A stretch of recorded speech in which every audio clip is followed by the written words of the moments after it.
Social media is not a mystery, it's an opportunity.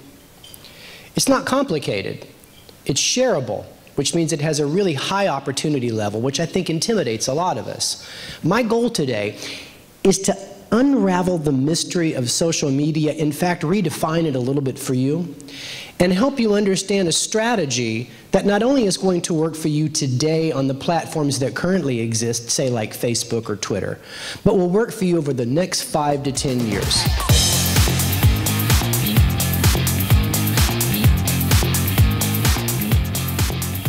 I'm going to say this several times, is that social media offers every business, from business to consumer, business to government, business to business, 3 very distinct opportunities. It gives you the opportunity to increase the frequency of your communication to your targets without interrupting them. It gives you the opportunity to optimize your marketing spend and eliminate those cash-heavy marketing efforts. And it gives you the opportunity to position your brand as being on the cutting edge, and that will be very important in the new century, where the average worker, the average top talent, is 28, not 34. In my mind, there are 3 steps to being successful with social media, and the steps are best taken in a particular order. And they're taken in a particular order because each one leads to the next. The first step to success is to tune into the conversation about the problem your company attempts to solve. The second step is to connect with the customers, the influencers, and the targets that matter to your business and engage with them. And the third step is to contribute to the conversation and be helpful. You take these 3 steps and you'll find a serious ROI where you're trading time for money. And in many cases, there'll be a significant savings to your company at the bottom line. Step 1, tune in. Let me dive into this idea. To quote Stephen Covey Sr., and it really works in this scenario, seek first to understand, then to be understood. That's what I tell a lot of businesses who want to jump into the social media pool, is you might want to take a month or 2 to listen. And what I suggest to you is to listen into the conversation and forget about your products and services for a minute and focus on the problem, because that's what people really care about. There's a great saying by Sam Walton. He used to tell his troops this always in the beginning, and it goes like this: curiosity doesn't kill the cat, it kills the competition. So what I want you to imagine is that you have an opportunity to stand behind the glass and observe the biggest focus group in history at little or no cost. Step number 2, connect. The shortest distance between a prospect and a customer is a human connection. And I believe that social media gives us a remarkable opportunity to talk to people that would never pick up the phone or read a piece of mail that we sent them. Let me give you some case studies to support this idea. Carol Roth runs a consulting group out of Chicago that works with entrepreneurs on securing talent and reducing expenses. She told me that she found out about Desk Elf, a virtual outsourcing company, because they started to follow and engage with her on Twitter. She posts a lot of stuff about entrepreneurism, and Desk Elf started to follow her and retweet her best stuff. She began to depend on the fact that when she posted something that was remarkable, Desk Elf was right there to retweet it. In fact, Desk Elf even started to tweet her new studies she might not have read. She said, and this happens for all of us, at some point you got to check their profile out and see who these people are. She said she went there and she noticed they did virtual outsourcing for research and admin services, and at the time, her team was completely overcommitted on 3 big projects, so she hired them. She loved their service, and then about a few months later, she went on Chicago Business Television and she promoted Desk Elf to the entire audience, and it had a significant upside to their business. And when I interviewed Desk Elf, here's what they said. They said, social media gives us a unique opportunities not just to connect with the spenders of the world, but to understand for the first time who are the senders. You see, what social media gives you the opportunity to do is to size people up for the first time for their influence. You never had that opportunity with customers before. What did you have before? Dun & Bradstreet employee revenue counts? That's not a measure of one's influence, but today with social media, the conversation's totally transparent. Step 3, contribute. This is where I want to give you the final piece of takeaway, and I hope that this is the thing that you really walk out of this room with.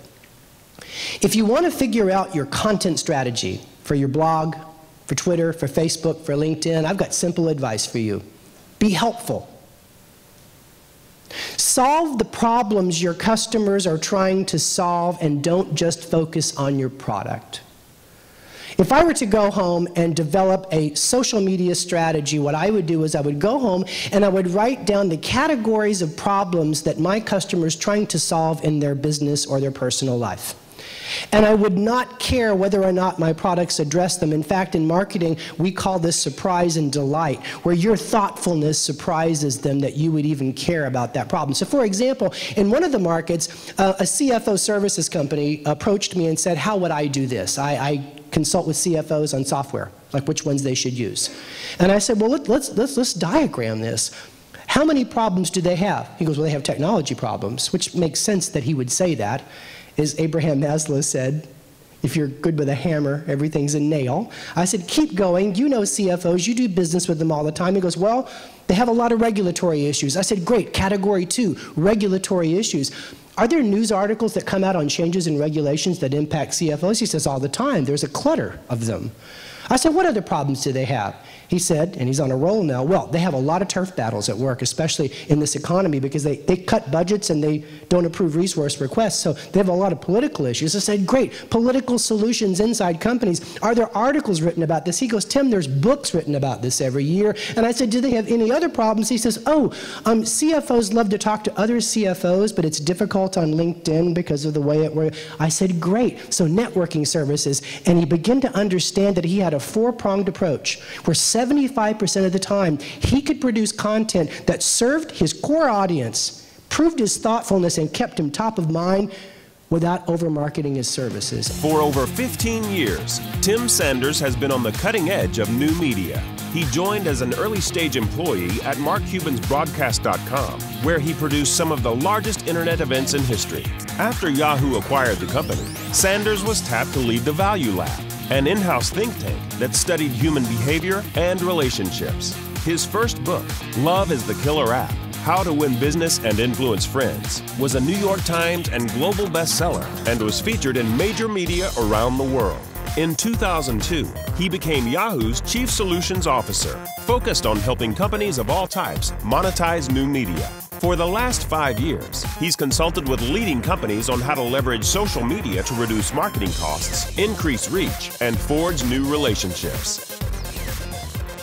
Now let's talk about Facebook, because Facebook users are neurotic. Of all the people I ever know, these are the people that are on the most, and you wonder how they get stuff done.